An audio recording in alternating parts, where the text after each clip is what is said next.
Good morning. I have a couple things. One is I want to share with you that today is really it's kind of a big day, and many of you don't even realize it because today is the end of a 3-year journey that we've been on as a church in what we call a capital campaign, and our campaign is called Unafraid. And 3 years ago, we set out to reduce our debt, to prepare ourselves to be ready to go when God says go. We just believe there's more ministry for us to accomplish in our area and some things along those lines. And so when we started, we were a little over $1.2 million in debt. And so there's some gifts that are still going to come in today. And so we're going to release some of that final information as we go through this week coming up. But it's just a really big deal and something big for us to celebrate, because when we started, we were a church of a little less than 500 people, and that church of a little less than 500 people saw that there were about 90-something folks that had committed to giving towards the campaign, which isn't a lot of people when you really think about it. And but one of the things that we're celebrating is that we had about 30 of those folks that actually fulfilled their pledges. But we also had over 200 people that actually gave towards the campaign through the last 3 years. And our debt right now currently sits below $600,000. So it was about $583,000 a couple of weeks ago. And so it's getting down. And for me, I don't know about you guys, but for me, that's light at the end of the tunnel. $1.2 million seemed like this number that was insurmountable a few years ago. But to know that we've gotten it down to just below $600,000 is just a testimony of what God does when a group of people decide that they're going to work together. And so it's a big deal. It's a really big deal. And we are working towards launching actually into another campaign very shortly. And our goal is to just eliminate that debt, to completely wipe it out. So stay tuned for a little more information as that gets released. And this week, just kind of tune in. We'll be sending out some emails and some things along those lines to try to inform you what those final numbers come in at as we celebrate God's faithfulness to us. That's the first thing. Second thing is, I don't know if you guys have ever done anything, kind of like the day before, and you get into the next day and it's like, man, I really wish I hadn't done that. So I'm just telling you up front, I have 2 bottles of water here because last night I was preaching and realized I really should not have eaten pizza for lunch yesterday. And my mouth is dry. Like, I just cannot get it. So I might go through both these bottles of water, so please be patient with me. I know there's others that are struggling right now because the kids had this bake-off yesterday. Did you guys know this with our Cornerstone kids? So some of the judges chose, I don't know why, but some of the judges chose in that to actually eat 23 desserts, and not just a bite of the desserts, but they chose to eat every bite of every dessert that was put in front of them. So Darren, good job back there. We're really proud of you. You did great. All right, grab a Bible and turn to the Gospel of John, chapter 10. We are in this series called Simply Jesus, and we're going to wrap up this series next week in a very fitting fashion as we celebrate Easter. What a great day that is for us, and just a great reminder and a testimony to our faith, a faith that we hold. For many of us, it's a faith that we've been walking with for a lot of years, and the resurrection is the event of our faith that changes everything. It really is. If Jesus were still in the grave, then our faith is useless and our faith is pointless. And so next week's going to be a great week as we gather together. And I really do hope that you'll take one of the invite cards that's in the seat there, and that you will find at least one person that you would invite to come next week, even if they don't come with you, but that you would invite them to say, hey, I just would love for you to be a part of celebrating everything that Jesus has done for us. And so take one of those. If you need some extras, there are some at the table in the back. So John chapter 10 is a chapter that a lot of us are very familiar with. It's a chapter that talks about Jesus being the good shepherd.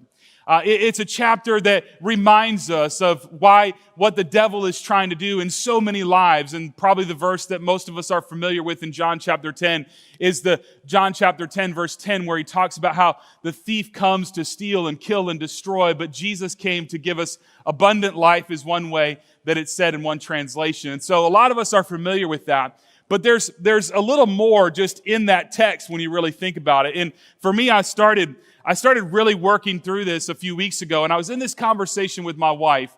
And I don't know if you guys have noticed this about me, but I'm a relatively loud person. Do you guys, I don't know if that resonates. Most people say I don't really need a microphone, and I probably don't, but I use it so those online can actually hear. But I'm a loud person, and my family actually likes to remind me of that. And so I usually sit around the dinner table and I try to just kind of be a little quiet and let them do their thing. And sometimes I'm trying to learn. I'm trying to learn to use my indoor voice, even at 45 years old. Like I'm trying to learn to do that, and I don't do it great. But I was in this conversation with my wife, and she was reminding me in a nice, loving manner how loud I am.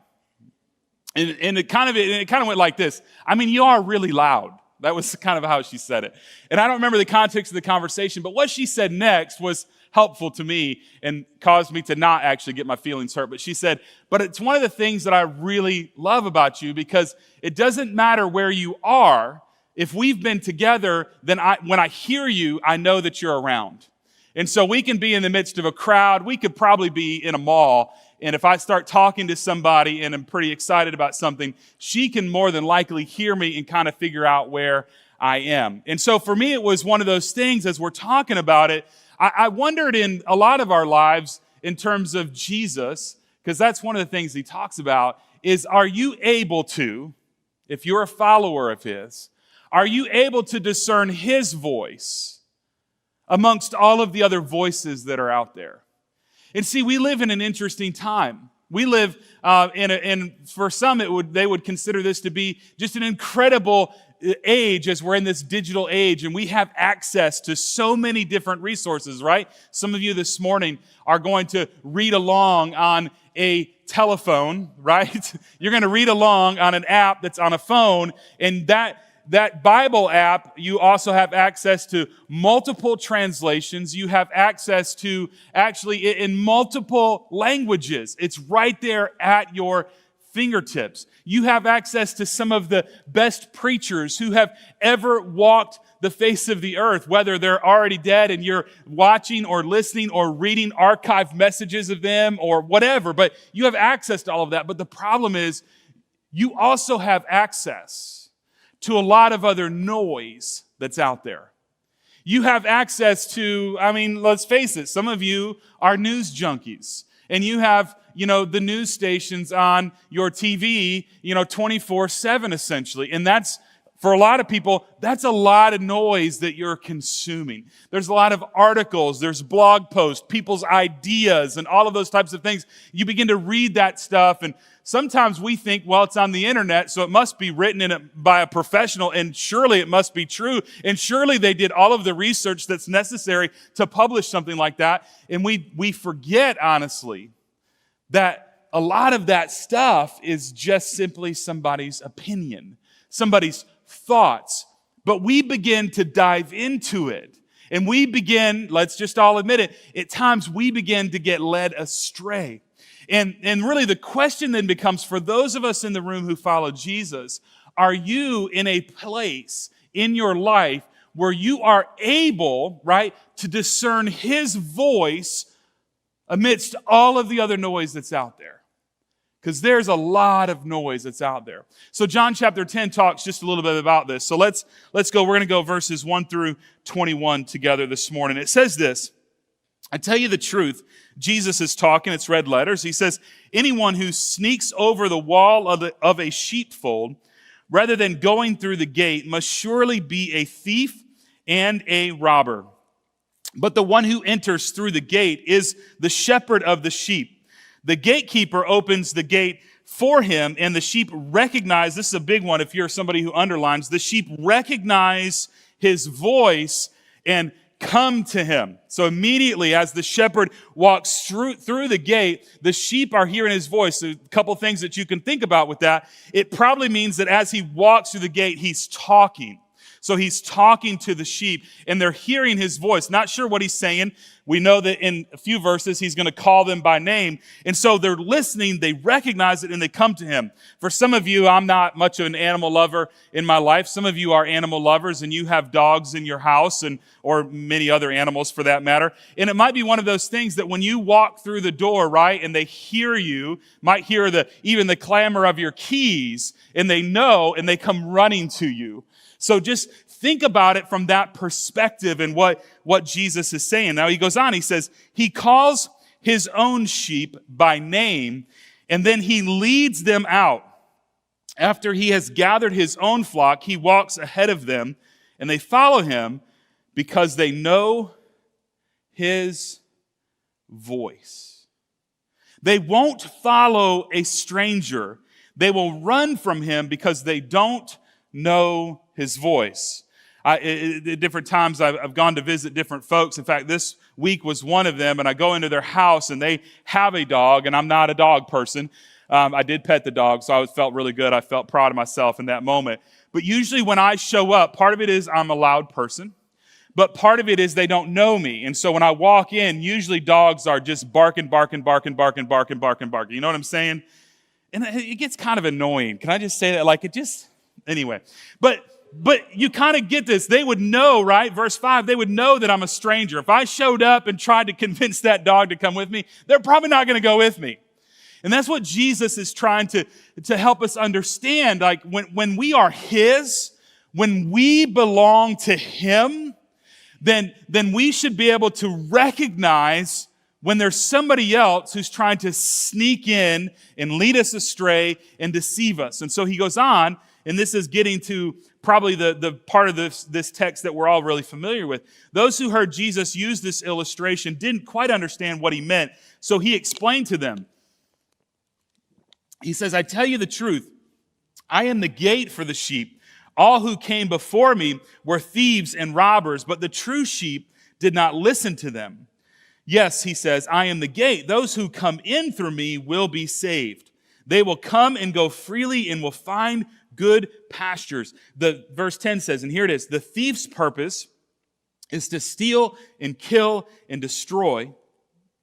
My purpose is to give them a rich and satisfying life. I am the good shepherd.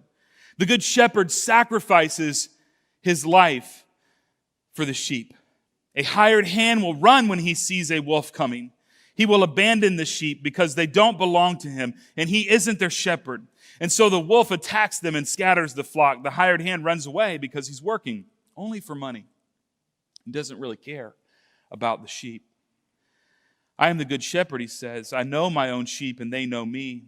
Just as my Father knows me, and I know the Father, and so I sacrifice my life for the sheep. And as we're moving towards Easter, in this, what is termed Holy Week for us as followers of Jesus, right? Like we're looking at that, we're recognizing how important this week is coming up.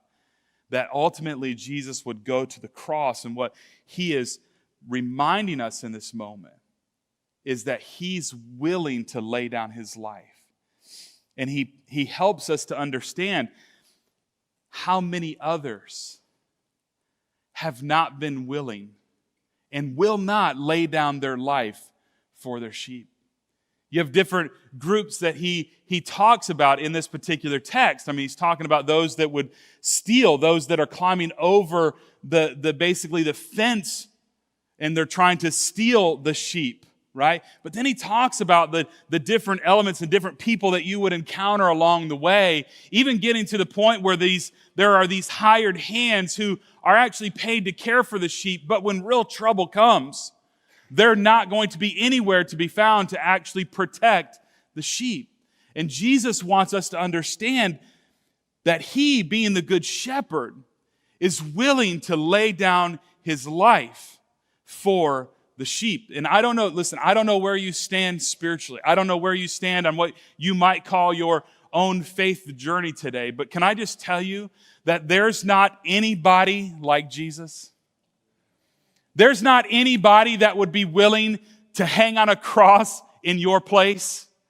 There's not anybody that would be willing to walk in this world, to give up everything that he had, all of the worship that was due him in heaven and all of those things, and show up here clothed in humanity and then choose willingly to die the most excruciating and painful death that at this point in history had ever been invented. There's nobody that would do that except Jesus. And here's the reality. Prophets come and go. And that's one of the things he's pointing to in the Old Testament. He's like, there are those that have come before me, and those prophets are pointing to Jesus, right? They're even taking God's people in the Old Testament. They're trying to explain that there's this Messiah that's to come, but those prophets are going to come and go. And if you actually fast forward hundreds or thousands of years and all of the different religions that are out there in the world and all of the people who have showed up and they claim to really be somebody, none of them would be willing to die for you. None of them would be willing to hang on a cross for you. But you know who was? Jesus. Jesus was. He was willing to just lay down his life for you and I. He goes on. He says, I have other sheep too that are not in this sheepfold. I must bring them also. They will listen to my voice, and there will be one flock with one shepherd. And it's this idea, when you look at verse 16, if he's talking to, say, primarily a Jewish audience at that point, he's reminding them that there's this whole group of people called Gentiles, which is most of us. And he's going, there's others, by the way. There's others who are not Jewish people. There's others. And we're going to come together under the banner of Jesus, and we're going to be one fold, right? Isn't that cool when you think about it? I mean, Paul talked about in Ephesians chapter 4 how Jesus is the one who tore down all of the dividing walls that have ever been put up. And that's just this amazing picture for all of us in our life. Like, this is who Jesus is. He's trying to bring us together as a people. He goes on as he finishes this. He says, the Father loves me because I sacrifice my life so that I may take it back again. No one can take my life from me. Think about that. Think about what he's saying. He's basically letting us know that what is about to happen, right? This week in history leading up to the resurrection is that Jesus willingly laid down his life. They didn't take it from him. He laid it down. I sacrifice it voluntarily, for I have the authority to lay it down when I want to and also to take it up again. For this is what my Father has commanded. And he did that for you and for me. As he goes on in these last couple of verses, it says, when he said these things, the people were again divided in their opinions about him. Not much has changed in thousands of years, by the way. Some said, he's demon-possessed and out of his mind. Why listen to a man like that? While others said, this doesn't sound like a man possessed by a demon. Can a demon open the eyes of the blind? So let's talk for a minute about just what's in this in this particular text. Because there's two things that he's, kind of putting against one another. One is he's talking about himself as the good shepherd, but then he's also talking about these other false shepherds that are out there. These false shepherds, you might think of them as false teachers. You might think of them as, even the way that he referred to, you might think of them as someone who's trying to sneak in and steal, kill, and destroy you in your life. You might think of them as someone that might be a hired hand, but they're not Jesus. And ultimately what Jesus is trying to help us understand is who he is.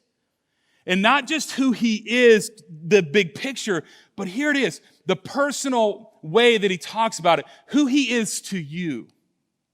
Who he is to you, what he has done for you, how he will help you and lead you and guide you as you go. So there's those two things that he's talking about. So think about the difference in how he talks about it. The first is that he talks about the good shepherd being the one who enters through the gate. Then he talks about these false shepherds, or those that are trying to steal and kill, are the ones that would climb over the fence. And when you think about climbing over the fence, you think of probably somebody that's trying to be a little deceptive, right? As a kid growing up, and there was a fence behind one of the houses that we lived in, and at different times, my brothers and I would wind up having a ball that would go over the fence, right? And instead of walking all the way around and knocking on the neighbor's door and saying, hey, you know what? We lost the ball in your backyard. Do you mind if we can go to the backyard and get it? We didn't do that. What did we do? We hopped over the fence.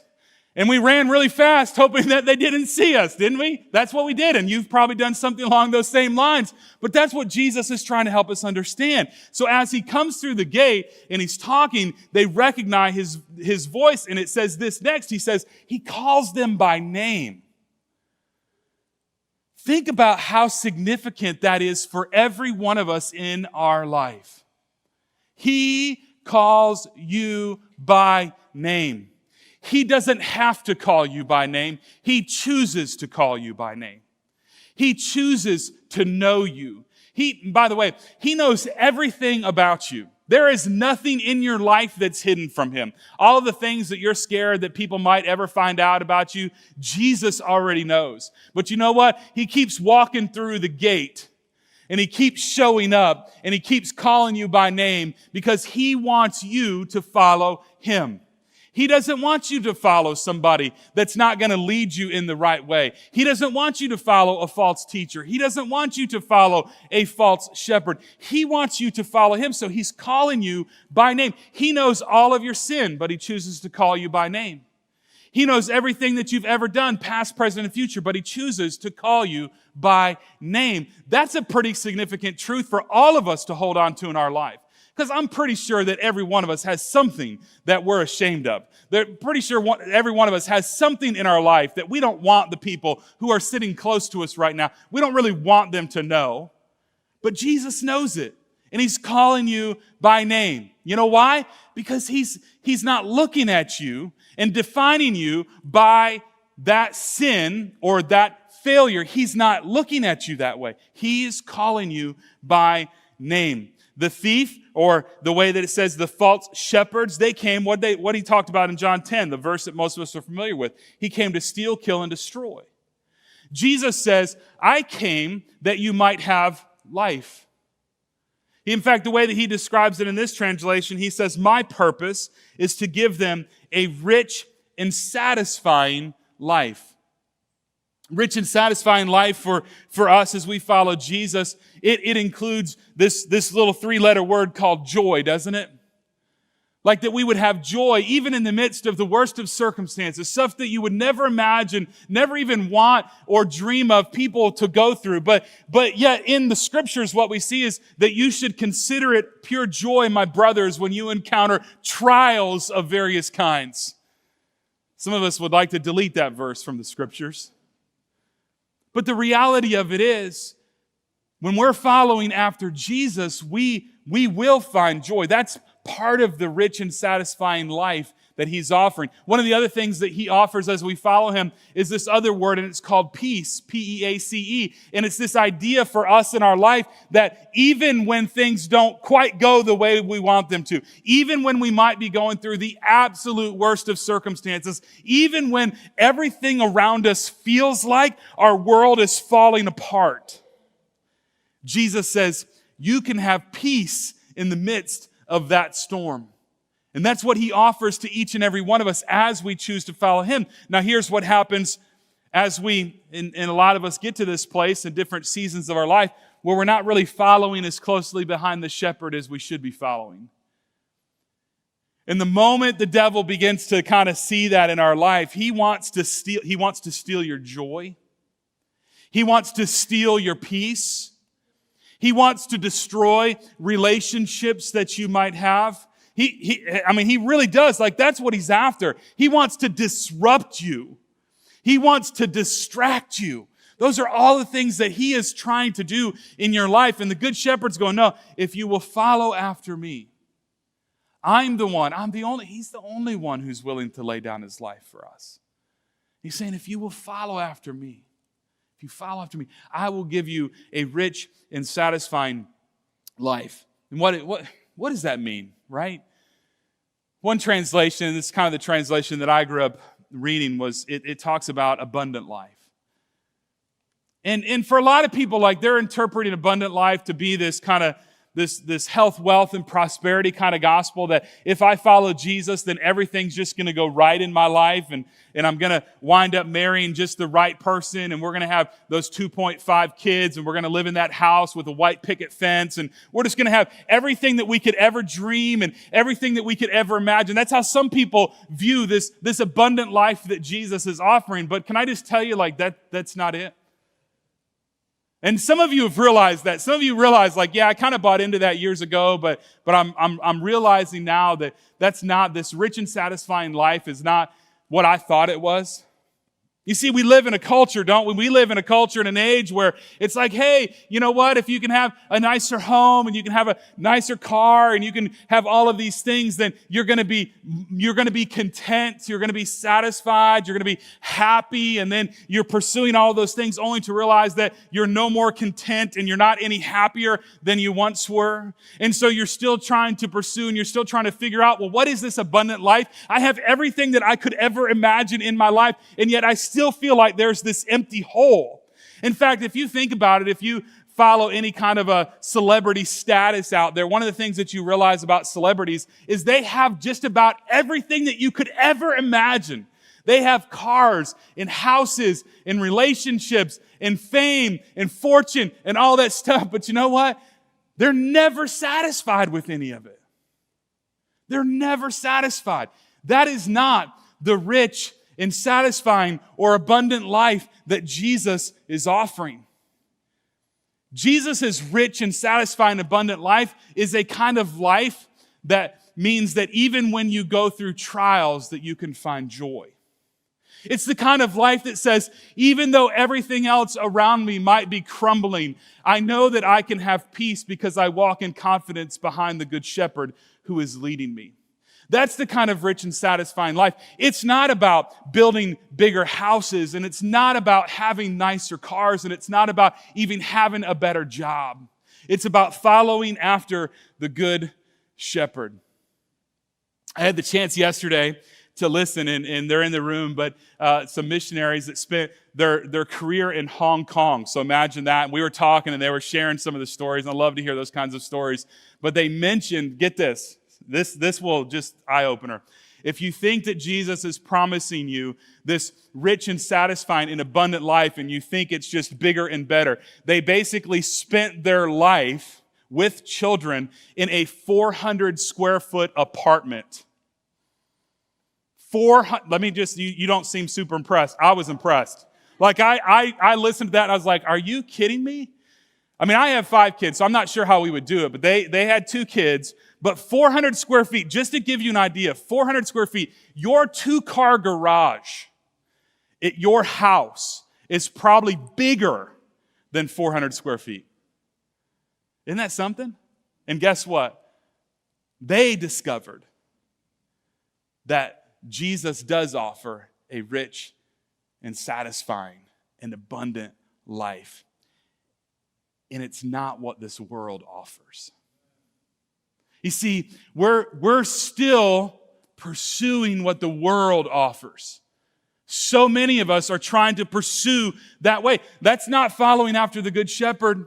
That's following after what the world has for us. And Jesus is going, I've got a different way. I've got a different way, and it's going to seem so countercultural. You're going to look at me, and you're going to think I'm absolutely crazy in the things that I am calling you to. But His way is a way that's different from the world. And when you're following Jesus and people are looking at you and they're listening to you, they're wondering, what in the world are you doing? And you're going, well, I'm following after the Good Shepherd. I don't want to follow after what the world is offering because the world is going to fade away. I don't know if you've read the end of the Bible, but this is gone. Like everything... It's up in a big cloud of smoke. And then there's a new heaven and a new earth. I don't know if you got to that part in the New Testament, but that's what happens. And Jesus is going, if you follow me, I've got something more in store for you. I've got something better that's in store for you. So when I show up and I'm calling you by name, I'm asking you to follow me. Don't get distracted by everything else that's out there. Don't get distracted by what the world has to offer. Come and follow me. Come and follow me. There's 3 things I just want to encourage you with, right? The first one is this. Let's say we need to. That's how the notes will appear. It's going to say we need to, and there's just 3 words. The first one is this. We need to listen. We need to listen for the voice of the Good Shepherd. Think about that. Listen for the voice of the Good Shepherd. There's a lot of other voices. In fact, I just sat down a little bit ago and I started thinking like, why is it that we don't listen? Because let's all admit, can we just admit, there's a lot of us in this room, and we're not real good at listening to the Good Shepherd, right? I mean, there's pages full of this is how you should live your life. This is how you should live it. This is what it means to follow me. This is what it means to follow. Like verse after verse, page after page after page. And a lot of us are like, I read it and I'm good. We're not following it. And we don't listen. And here's just a couple things. We don't listen, number one, because we're too busy. We're too busy. We have filled our life with a lot of, and excuse me for saying it this way, we've filled our life with a lot of meaningless activity. But we have. We bounce from here and there and everywhere, and families are doing that, and we don't sit around the table anymore, and we're not intentional about the time because we're so busy. Our jobs are busy. Our extracurricular activities keep us busy, and we're busy, and we don't have time to sit and listen to the Good Shepherd. But oh, how our life, and I throw myself in this category with you, like, oh, how our lives would be different if we would just sit and listen for a season. So if you're one and I'm one, if we say we're too busy, then let's figure out what we've got to do with our schedule and our calendar to be able to say, you know what? I've got to make it a priority in my life to listen to the Good Shepherd. He knows me. He knows my name. He wants to lead me to a rich and satisfying life. And what I'm realizing is this life that I'm pursuing right now it's wearing me ragged. And Jesus has something more in store for you. So some of us are too busy. Another reason we don't listen is that we're too distracted. I think that's one of the great plans of the enemy, is if he can keep Christians distracted, right? Doesn't mean you have to go off the wagon, so to speak, but if he can just keep you distracted, keep you from doing what God has called you to do and where he has placed you to do it. If he can just keep you distracted, some of that comes through busyness. Some of it comes through just other pursuits and other things in your life. And if he can just keep you distracted from those things, it will make you ineffective in following the Good Shepherd. And a lot of us are in that category where we're distracted. Some of it's because we're distracted by the things that are happening in the world. Some of you are too distracted by politics and you're too worried about the kingdom of the United States and you're not worried enough about the kingdom of God. Just throwing that out there. That's free for coming today. But that's one of the ways. And so the enemy's just kind of back there and he's like laughing. He's like, look at what I've done. He's caused us to be distracted. And then the third one, and this is probably the one that hurts the most. I mean, a lot of us, and I throw myself in there, we're just too selfish. We just gotten to the place where we're just selfish. We want to pursue things on our own, and we want to live this life the way that we want to live life, and we don't really need. That's how a lot of us view it. We don't really need that. I mean, that's good for those that are weak and those who might, they got some stuff going on in their life. But man, things are going all right for me, and I'm okay. We're independent and we're selfish, and those are the reasons that we don't listen. But the Good Shepherd is saying, hey, as I show up, calling you by name. Not only that, but when you look at it, right? So he calls his own sheep, the end of verse 3. By name, he leads them out. After he has gathered his own flock, he walks ahead of them and they follow him because they know his voice. I don't know exactly what that looked like. I'm not a shepherd, but here's what I think it says. I think it says that as he's leading, he's talking. And they recognize his voice. So he's leading them. And you can go to Psalm 23 if you want. You can kind of see how the Good Shepherd leads. Right? The Lord is my shepherd, I shall not be in want. He makes me lie down in green pastures. He leads me beside quiet waters. He restores my soul. That's what the Good Shepherd's trying to do for every one of us. And so he's walking ahead of us and he's talking. And do you recognize his voice to know enough of where he's going so that you can follow? One of the things you learn about sheep is that sheep are incredibly stupid. And I'm sorry if that offended people, but they are. I mean, that's the whole point. They recognize the voice. And if they had their way, they would drink and hang out at the mud puddle. And Jesus is going, no, you don't have to hang out at the mud puddle. I've got this, if you just come a little bit farther, I've got this beautiful stream that's flowing from the mountaintops, and you can hang out by the streams of living water right there. So if you just leave the mud puddle, it's literally like 200 yards ahead of you, but you got to follow me. You got to follow me to get there. And that's what we've got to do. We've got to listen for his voice, and then we have to make that decision that we're going to follow. That's number 2.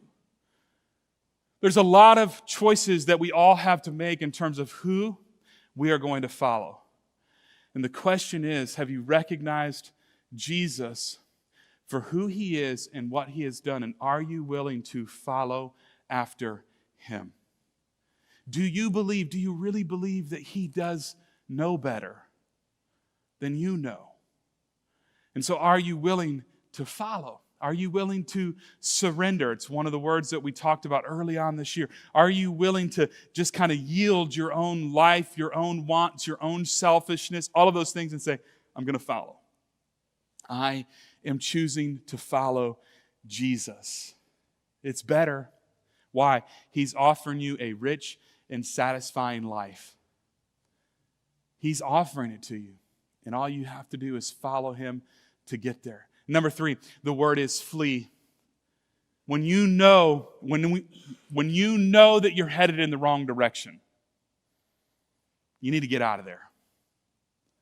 You got to get out of there. Think of Joseph in the Old Testament. Joseph gets caught in a kind of a predicament where someone's trying to seduce him. So what does he do? She grabs his coat and he sheds the coat and runs out the front door. What's that teach us? It teaches us that we've got to be willing to flee. And it's hard because there's certain things that are enticing us. They're calling us in. And it's like, hey, if you will do this, if you will do this, if you will do this. And they're making these false promises that are never really going to happen.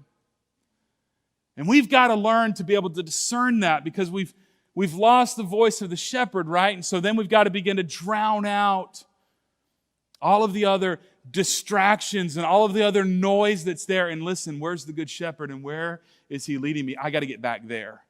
And guess what? If you are someone that's kind of wandered and you want to come back, it's real simple. Listen to the voice of the shepherd and just return. He's not looking at you going, man, I told you so. That was so stupid and beating you up over it. Nope, that's not what he's doing. He's going, come on, return. So flee away from those that are trying to steal and kill and destroy. And then the last 3 things that I just want to share with you is that there's these 3 things that are for you, right, as you follow the Good Shepherd. And the first one is this, and it's something that all of us long for, and it's the word, or 2 words, that we would be known. We would be known. I think everybody, in what I've experienced in life, is that everybody I know, everybody I run into, they just want to be known. And listen, while you might get into a place and you might feel like you're lost, when you're following the Good Shepherd, can I just tell you, you are known. When you follow Jesus, you are known. He knows you by name. He knows all of your past failures and all of the messes that you've ever made in your life, but he is still calling you by name. You are known by him. You are known by him. That's a beautiful picture for every one of us in our life, that no matter how far you've strayed, no matter how far you've gone, the Good Shepherd knows you by name, and he calls you by name.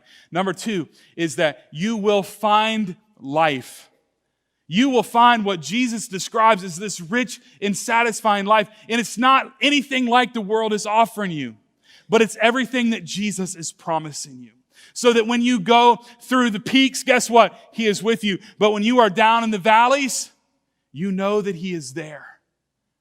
And when your life, you feel like everything around you is crumbling and falling apart, you know that there is one who holds all things together, and his name is Jesus. That's how you find life.